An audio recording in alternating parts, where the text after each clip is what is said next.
When I arrived home and tried to open the front door, it was already unlocked. I wondered if my husband had forgotten to lock it when he left for work, so I went inside. However, I noticed something unusual. There were women's shoes in the entrance. They were beige enamel high heels. The moment I saw them, my heart felt like it stopped, and I felt a sharp pain. Maybe my husband's work had suddenly been cancelled, and a client was visiting, I thought to myself, trying to calm down. As I cautiously went inside, I could hear the sound of a shower and a man's and a woman's voice. "She'll be home in about 2 hours. So we need to clean up quickly." I wish she wouldn't come back ever. It was a man and a young woman's voice, and I knew for sure that the man was my husband. Suddenly, I became calm and went outside to call my husband. "What is it?" "Where are you right now?" "What? I'm at work, obviously."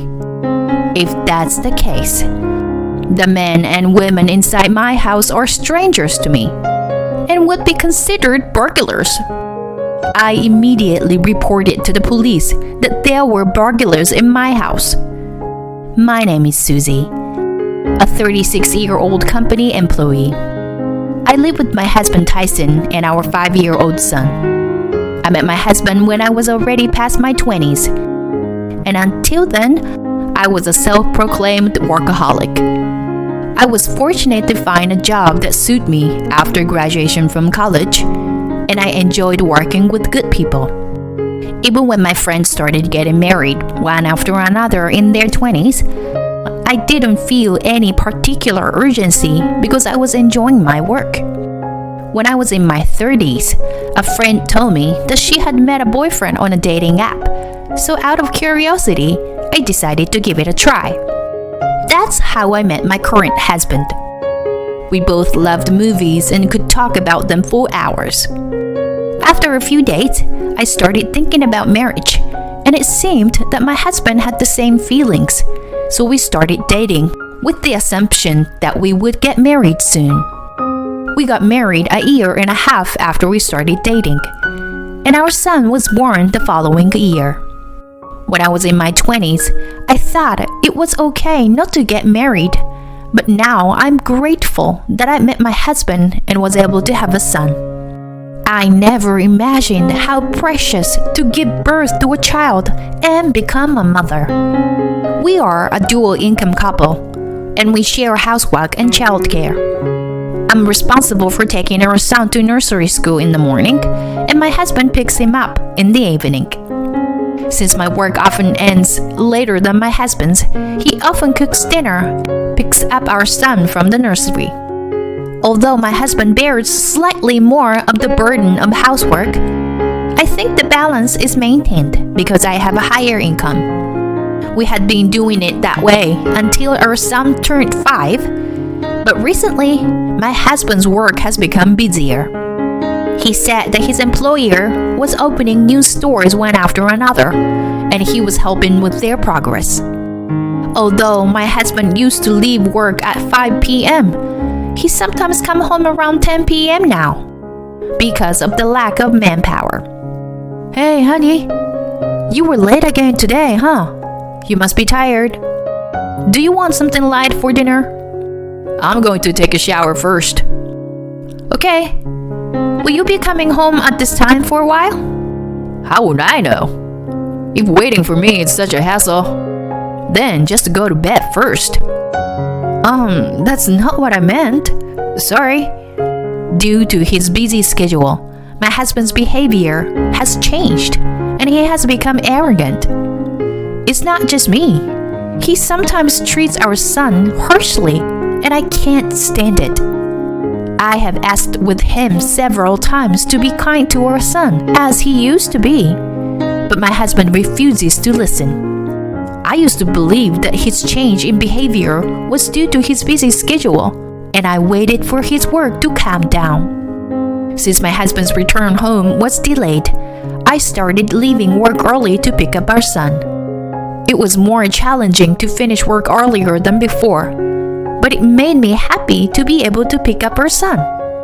Moreover, I had more time to chat with my mom friends, which was enjoyable because we were all busy in the mornings.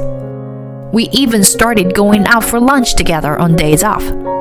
After adjusting to this new routine, my mom friends invited me on a trip with them and their children. While I was excited about the idea, I felt hesitant to enjoy myself without my husband, who was currently busy with work. I told my friend that I would check with my husband first, and we put the trip on hold. On this particular day, my husband returned home after 11 p.m. Hi, I need your advice on something. Today, one of my mom friends invited me on a trip. Can I go? A trip? What about her son? I'm taking him with me. We'll be gone for 3 days, including 2 nights. That's totally fine. Really? You don't mind? Don't worry about me. Just have fun. I was worried that he might say no. So I'm relieved to hear him say that. The trip was more than a month away, but I was so excited that I bought all the necessary gear early on. The trip day came.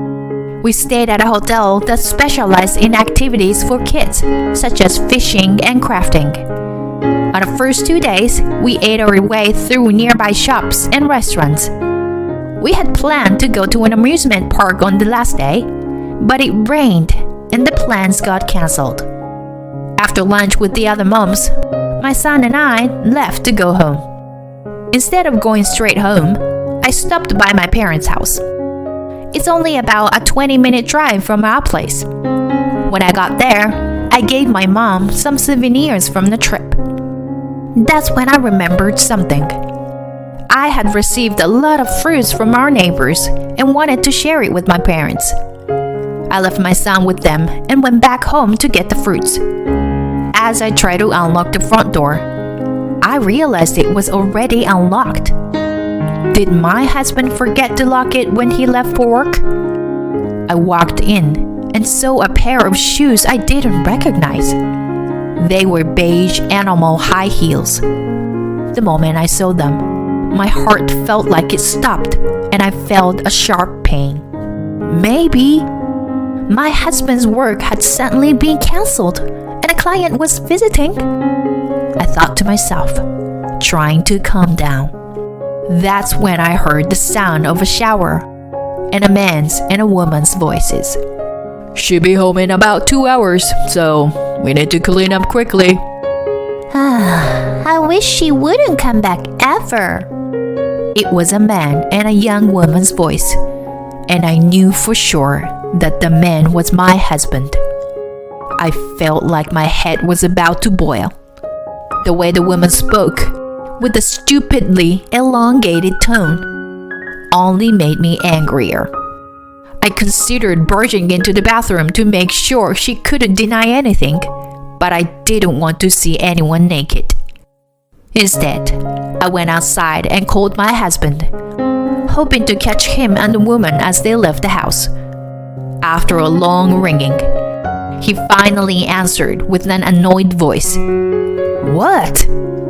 He had been distant with me and our son lately, but now I understood. It was because he had been cheating on us. This realization only made me angrier. I had been considerate of his busy job, but he had been lying to us. Despite the urge to confront him right then and there, I tried to stay calm and asked, "Where are you right now?" "At work." "Obviously." "You're not at home, are you?" "What?" "I said I'm at work." Why are you bothering me when I'm busy? While you're enjoying your trip, I'm working. I'm hanging up now. "Busy working?" he said. As my husband hung up the phone, I couldn't help but wonder how he could speak so arrogantly when he himself was cheating. My plan was to catch him and his mistress as they left the house, but I had to change it now. If he says he's not home, then the man and woman inside my house are strangers to me and would be considered burglars. I immediately reported to the police that there were burglars in my house. As I waited a short distance away, several patrol cars arrived, and the police quickly took action. They stationed officers at the front door, outside the windows, and at the escape route, impressing me with their professionalism. My house was completely surrounded. For my safety, I was told to wait a little further away. Within minutes of the patrol cars arriving, I could hear my husband and his mistress screaming from inside the house. The police officer next to me informed me that they had been apprehended. A few minutes later, a police officer informed me that the man in the house was claiming to be the owner. I was instructed to call my husband, and when he answered the phone, he spoke to me in a voice that I had never heard before, full of joy. Thank God, Susie. Where are you now? I'm in a bit of trouble. The police are here, and there is a misunderstanding. Misunderstanding? Yeah. Well, I was off work today at a home, but someone reported a burglary in progress. But when I called you earlier, you said you were at work. And you know what? I was the one who made the report. Huh?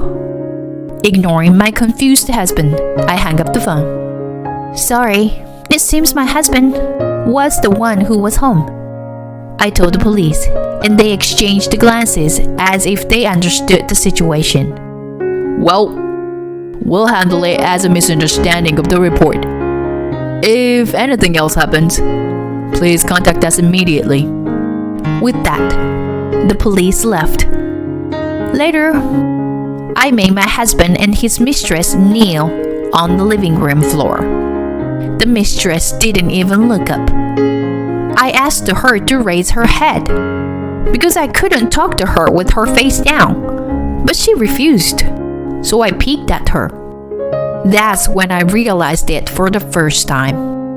My husband's mistress was Jacqueline, a neighbor whom I had greeted a few times and whose child attends the same nursery school as our son.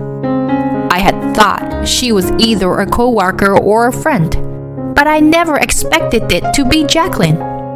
I took my husband's phone and her bag and checked their messages and pictures of their affair.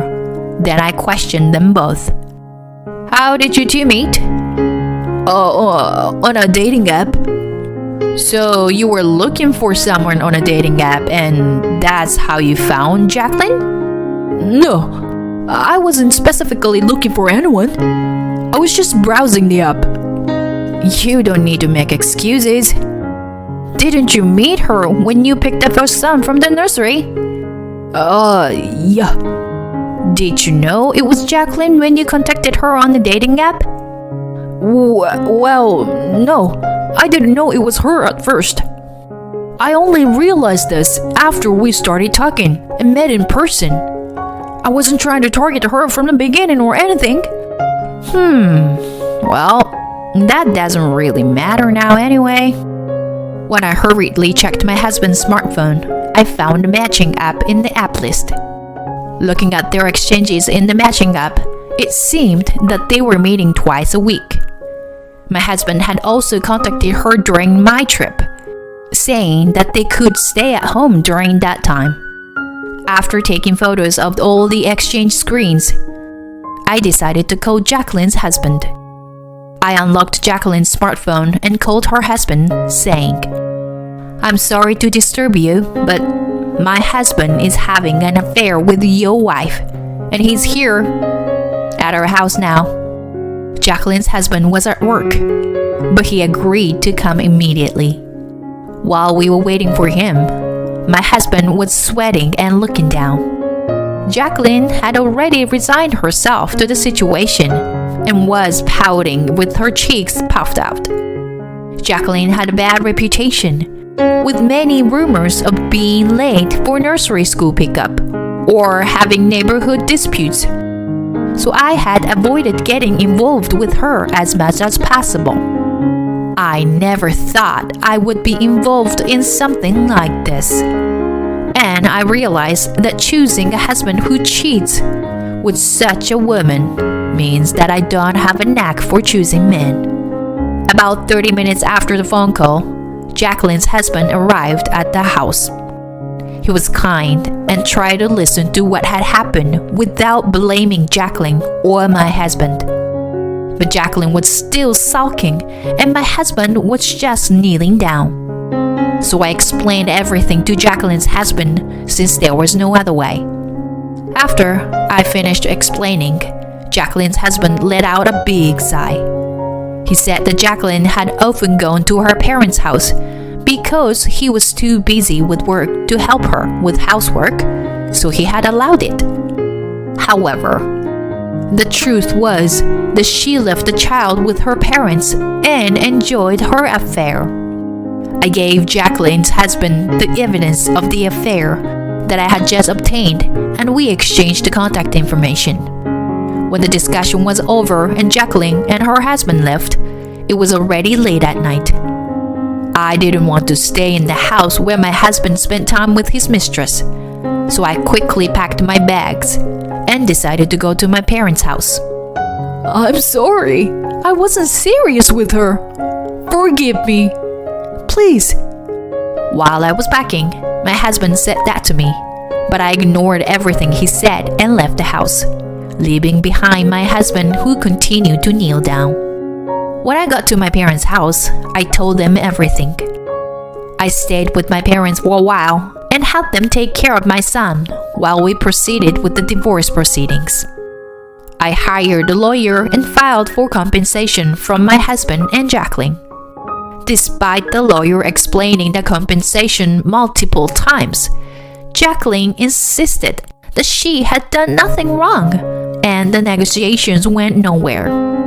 I thought it was going to be a long battle, but one day she readily agreed to pay the compensation. I was curious about what happened, but I found out the reason from the close mom friend. The burglary at our house had become a topic of conversation because several police cars came and various rumors spread. I don't know where it leaked from, but the rumor that my husband was having an affair with Jacqueline spread, and Jacqueline became more and more the subject of gossip. It seemed quite troublesome to be talked about by the neighbors, so she divorced her husband and moved to a place where she didn't know anyone. Jacqueline's child was taken over by her husband. He intended to go to court for custody, but Jacqueline apparently gave up custody, saying the child was in her way. I was worried that it would be stressful for the child if his mother was gone, but I heard that he was doing well and was full of life. The only thing left was to talk to my ex-husband. I sent him the same paperwork requesting alimony, but he replied that he didn't have the money to pay. Even when I said he could pay in installments, he said he couldn't because he had no income. When I looked into it, I found out that my ex-husband had secretly quit his job when he started cheating with Jacqueline. Moreover, he had used my savings without permission to invest. He was planning to increase his wealth through investment and obtain a passive income. However, because he started investing without proper study, he quickly ran out of money and currently he has no income. I decided to claim not only compensation and child support, but also the amount he used from my savings. After a long discussion, I got my ex-husband to agree to pay everything, and the divorce was finalized. I stayed with my parents for a while, but now I have started living with my son. I resigned from my company and now work as a freelancer. Although my income has decreased slightly, I am okay because I have enough to get by. More importantly, I have more time with my son than before, and can spend my time meaningfully with my friends. I may have made my son feel lonely because of the divorce, but I want to give him a lot of love to make it up for it.